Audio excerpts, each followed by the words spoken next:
So one thing we're going to show real quick is how to basically convert this into a straight tongue and groove floor. If you have to go into a door jamb where you can't get that lift, sometimes you can't get that lift with the door jamb, you obviously can install the boards as they sit now like this. So the best thing to do is to take this locking system off. You can run it through a table saw and take the entire groove off if you like, or you can just take a chisel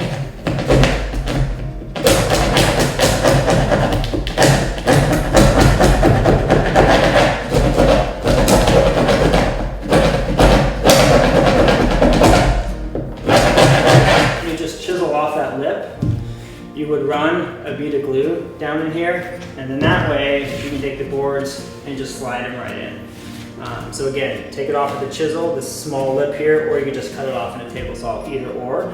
But you're gonna wanna put some glue in there, in those applications where you're removing the locking system.